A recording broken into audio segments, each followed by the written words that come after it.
Se tivesse olho puxado ou alguma referência oriental, era meu apelido da vez, sempre. Se eu fosse esperar ser contratada por ser oriental, eu estava passando fome.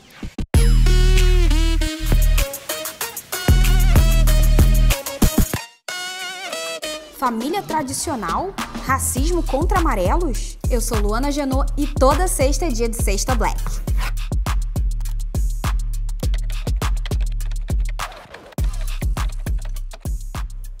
Aumento dos crimes de ódio contra amarelos, protestos contra o racismo asiático. Com a pandemia do novo coronavírus, vimos a atenção do mundo se voltar para a China e outros países do leste asiático. E junto com o pico da taxa de transmissão do vírus, o mundo observou o aumento dos crimes de ódio contra asiáticos. O racismo contra asiáticos, ou amarelos, como identificamos o marcador racial dessa população no Brasil, se manifesta de diferentes formas. Das ofensas e estereótipos aos atentados à vida, como os casos recentes que vêm acontecendo nos Estados Unidos e no mundo. É importante lembrar que a morte provocada pelo racismo no Brasil é especialmente negra e indígena, mas discriminação e injúria racial são atos que precisam ser criminalizados. Que tal se educar constantemente sobre a pauta e não negligenciar esses casos? Seja antirracista, esse assunto é seu também. E hoje recebemos Carol Nakamura, atriz, apresentadora e bailarina de formação que esteve durante 12 anos todo domingo na tela da Globo. E recentemente deu vida às personagens Hiromi Tanaka, em Sol Nascente, e Laura, em Bom Sucesso. Em suas redes sociais, Carol tem questionado a ausência de pessoas amarelas nas dramaturgias e compartilhado seu aprendizado sobre a pauta racial. Carol, que prazer te ter aqui no nosso Sexta Black. Obrigada por ter vindo. Eu que agradeço, um prazer é todo meu. Estou muito feliz de estar aqui, muito mesmo. Quero fazer a pergunta abre-alas do Sexta Black, que é: como é que você se autodeclara? Me considero uma mulher amarela e tenho 23 cachorros, que eu acho que isso diz muito sobre mim. Menina, 23 cachorros? 23 cachorros, é uma loucura. Gente... Eu não queria ser essa pessoa, tá? Mas eu me tornei. Durante a infância, você teve alguma questão em ser amarela? Porque muitas pessoas amarelas no Brasil acabam relatando que já quiseram mudar seus traços, já quiseram se embranquecer de alguma forma. Isso aconteceu com você? Na infância, acho que foi o momento mais difícil para mim, porque eu não entendia muito bem. Eu sempre recebi muito amor e muita aceitação na minha casa. Minha mãe é loira, o meu pai é filho de japonês, eu sou sansei. Então, lá em casa nunca teve diferença. Todo mundo sempre foi muito igual. O que é ser sansei? Sansei é neta de japonês por parte de pai. E aí, meu pai é Nisei, filho, e eu sou neta. Tá. Então, tipo, sempre houve essa mistura e eu nunca tinha visto esse tipo de problema. E aí, uma vez, eu tava na praia, foi quando eu tive, assim, a primeira sensação estranha. A criancinha, minha amiguinha que eu tava brincando, falou: "Você enxerga tudo assim?" Tipo, como se eu enxergasse de forma panorâmica. Aquilo me deu uma revolta, assim, parece uma bobagem, mas eu falei: cara, eu sou um alienígena agora, eu enxergo tudo de forma diferente dos outros. Aí ela tinha um olho claro, eu falei: e você enxerga tudo azul? Tipo, sabe, coisa de criança. E ali eu percebi que eu tinha algo diferente dos outros. E na infância também, toda criança quer ser uma Barbie. Eu não tinha uma Barbie oriental. Até as Barbies que o meu pai trazia do Japão tinham um olho grande, tipo de mangá. Então, eu nunca tive uma referência. Na hora de brincar de boneca, não era eu, tinha que ser uma outra pessoa. Acho que a infância foi a parte mais difícil, com certeza. E por exemplo, muitas pessoas, né, amarelas no Brasil se sentem questionadas e confrontadas e se sentem muitas vezes estrangeiras no seu próprio país, né? Além de carregar todo um estigma de quase uma pressão, né, de se conectar com a cultura do país dos quais os pais, né, descendem, enfim. Você já sentiu essa pressão? As pessoas questionam se você fala japonês, por exemplo? Todo mundo. Como assim você não fala japonês? Como assim, se eu chegar num restaurante japonês e não souber tudo que está no cardápio, é uma aberração. Tipo, como você não sabe... Porque assim, a gente nasceu, cresceu no Brasil. Então você vai pegar os costumes daqui, a cultura daqui. É claro que você vai ter curiosidade de estudar a sua história, mas como eu te falei, no início eu não era assim. No início eu simplesmente vivia no país que eu nasci, de fato, e eu me considerava 100% brasileira. Porque eu era mais aceita. Porque se eu começasse a ser muito oriental, eu não tinha grupo. Entendeu? Se eu ficasse esperando uma boneca oriental para brincar com as minhas amigas, eu não ia brincar. Então, eu comecei a aceitar tudo para me incluir, de certa forma, em algum lugar. Personagens onde eu sabia, onde eu, entre aspas, não concordava 100%.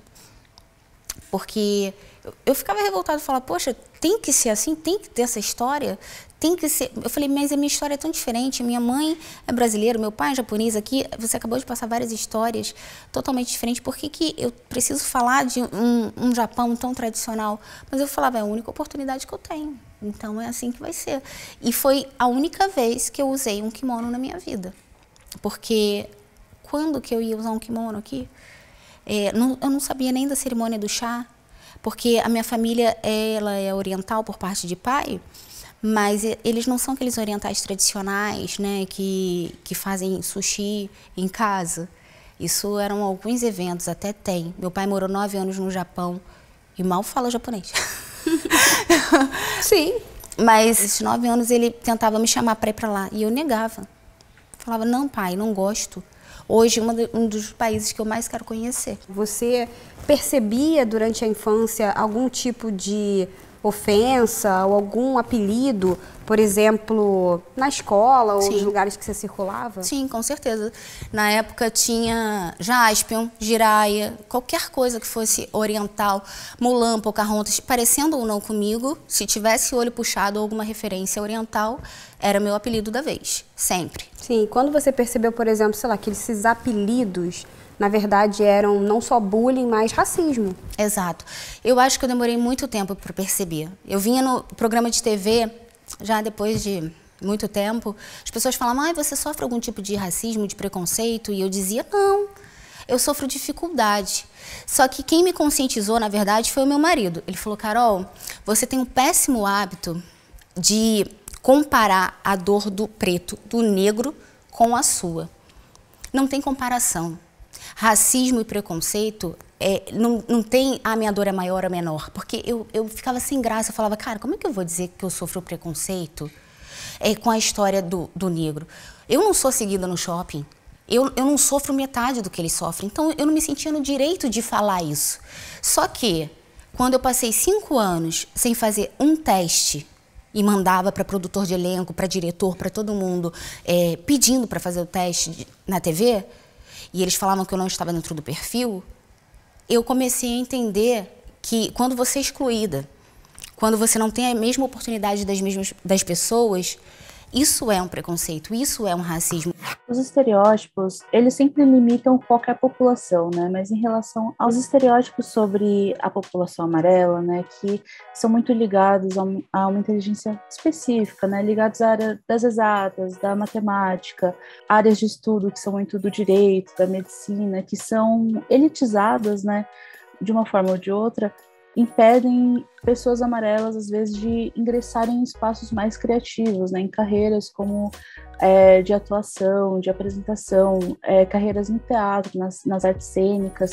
É muito inesperado para o público geral, né, se deparar com pessoas com as quais o público geral pode não se identificar, porque tem uma ideia muito restrita, né, do que essas pessoas representam, do que elas podem ser. Eu entendi que eu tenho, em alguns lugares, eu passo preconceito, porque quando você fala do oriental, super inteligente, super organizado, você vai no Japão, você deixa uma carteira cheia de dólar lá, você vai encontrá-la de volta. Você tem muitas coisas boas, mas a gente sofre também, como eu te falei, principalmente na profissão. Se eu fosse esperar ser contratada por ser oriental, eu estava passando fome. Uma vez eu me revoltei com um produtor de elenco, que ele falou, ai, Carol, você não está no perfil. Eu falei, eu tô cansada de não estar no perfil. Quando eu vou estar no perfil? Porque eu não estou pedindo uma contratação. Se você chegasse para mim e falasse, olha, não gosto do seu trabalho, vai estudar. Isso é mais honesto. Agora, você não está no perfil, você não pode fazer um teste?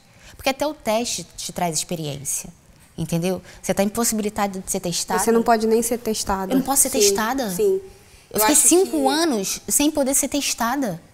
Como assim? Isso é uma loucura lá fora, cara. Até na série dos Vikings você vê uma oriental. Eu fico sufocada. Eu fico tão louca com isso que eu vou printando. Ah lá, ó. Nos Vikings, uma oriental. Ah lá, ó. Não tem nada a ver. E não precisa de núcleo. Não precisa ter mãe, pai e família. Não precisa ter uma história oriental. Não precisa se passar na Ásia. Não precisa nada. Simplesmente é uma pessoa trabalhando. como qualquer Em outra. qualquer contexto Exato. Histórico. Todas as séries No que eu passado, no assisto. presente e no futuro. Agora o Brasil tá, por conta da Coreia, né, que tá bombando aí, tá ficando sempre em primeiro lugar, segundo lugar nas séries. As séries coreanas tem um monte de gente dorameira e eu amo também.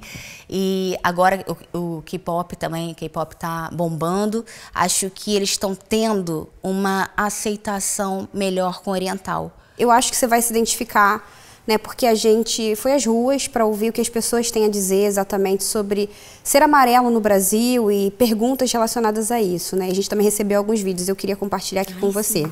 Oi, eu sou a Bruna, eu me autodeclaro como amarela, mas por muito tempo me vi como branca por vários motivos, né? A falta de conhecimento, o desejo inconsciente de me encaixar na branquitude. E hoje em dia o que eu vejo muito, que não é o meu caso, mas eu queria aproveitar a oportunidade para perguntar, são pessoas mestiças, multirraciais, descendentes de asiáticos, que se veem muito perdidas na hora de se autodeclarar. Rola muito aquele sentimento de não pertencimento, né? O que eu sou branca, eu sou amarela. Então eu queria saber como que eu posso ajudar essas pessoas nesse processo de entendimento da sua identidade étnica racial. Sou filho de mãe preta e pai descendente de japoneses. Por causa disso, existem alguns problemas que eu enfrento desde criança, e um deles é preencher cadastro. Geralmente nesses cadastros, onde eles pedem etnia, raça, a gente só pode preencher uma opção. Como eu sou uma mulher preta e amarela ao mesmo tempo, eu nunca sei o que fazer. Então eu gostaria muito que isso um dia pudesse mudar, porque num país miscigenado como o nosso, eu acredito que muitas pessoas, como eu, vão se sentir contempladas. Já fui vítima de racismo na época da pandemia. Antes da pandemia, eu sofri alguns tipos de piadinha mesmo. E hoje em dia vendo, é sim racismo, mas na época eu acho que pra não ser a chatinha do grupo, eu relevava muito, né? Então aquelas piadinhas tipo pastel de frango, sempre tinha, mas na pandemia eu percebi, até teve um episódio eu andando na rua, a pessoa gritar o nome do vírus e se direcionar a mim. Então foi um momento que eu senti na pele o racismo. Pra mim era uma coisa tão dolorosa ser descendente de japonês que eu negava qualquer coisa relacionada a isso. Então eu lembro que na época de escola eu não queria amigas asiáticas. E eventualmente aconteceu. Hoje, analisando, eu percebo que na verdade todas éramos solitárias pelo mesmo motivo. E a gente acabou unindo as nossas solidões para facilitar a experiência da escola. Tudo isso aconteceu comigo. E principalmente quando ela diz assim, eu não queria perder a amizade de ninguém, eu não queria que ninguém achasse que eu estou exagerando, né? E isso dificulta, porque você tem que questionar, você tem que falar o que você não gosta, o que te magoa. Isso quem não entender não é sua amiga, sabe? Então, eu levei muito tempo. Inclusive, eu tive um sofrimento, porque na época de modelo também, porque quando tinha teste para oriental, eu não passava. Porque eu tenho um bumbum, uma pele morena, eu tenho todo o corpo de brasileira. Caramba. E aí, só tenho o olho de oriental, não era oriental o suficiente. E quando tinha teste brasileira, eu também não passava, porque eu era oriental, porque eu tenho o olho puxado. Então ficou muito difícil. A gente é muito ignorante.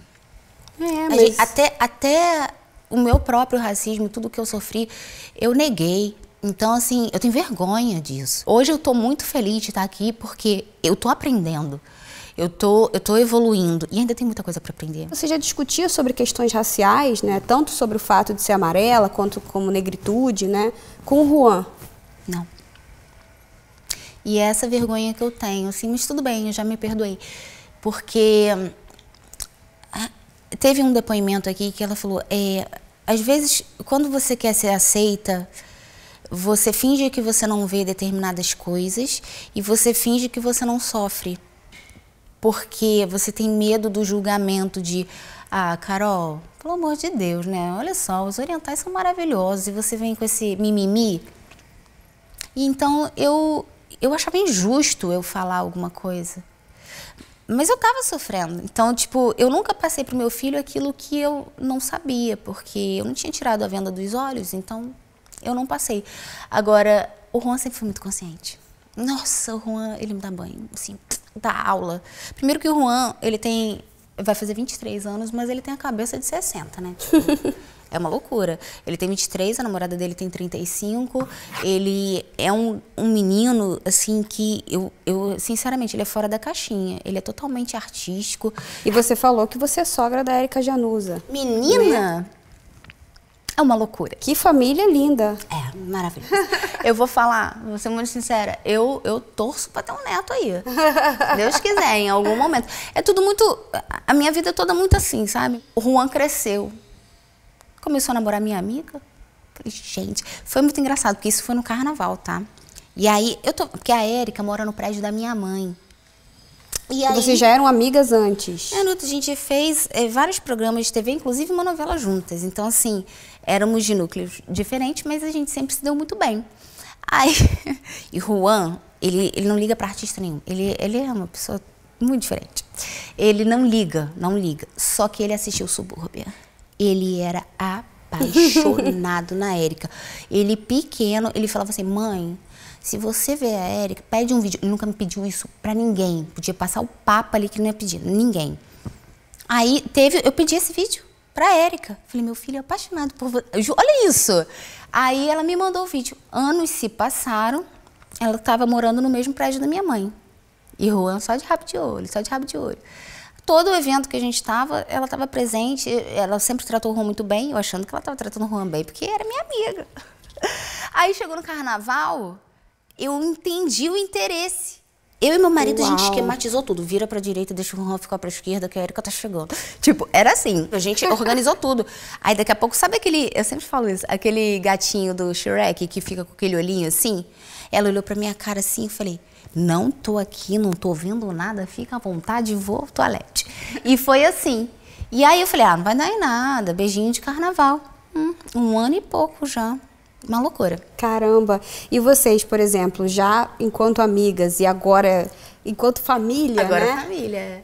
Discutem sobre a pauta racial em casa? Ela me contou tanta coisa e eu ia ficando chocada. E ela falou pra mim, eu falei, cara, eu te acho linda, maravilhosa. E acho mesmo. Além de ter um coração ótimo. E aí ela falou assim, mas você sabia que quando eu tava solteira, ninguém chegava em mim? Eu falei, não. Que isso, Érica? Ela, não, ninguém. Eu fiquei chocada, eu falei, como assim? Também ninguém chegava muito em mim, não. Eu era sempre a amiga. Mas, Carol, você é uma mulher multitalentosa. Obrigada. Na dança, como atriz, certamente como apresentadora, né? Amei estar aqui com você. Posso te dar um abraço? Com certeza.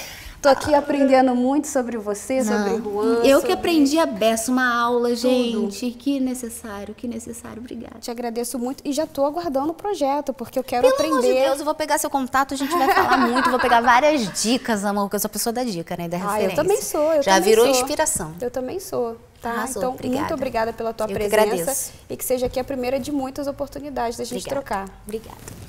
Adorei. Obrigada. Chegamos ao fim, mas semana que vem a gente tá te esperando, porque nossa sexta é sempre black. Nos últimos anos, as pessoas têm aceitado mais a ideia de que eu sou um homem negro.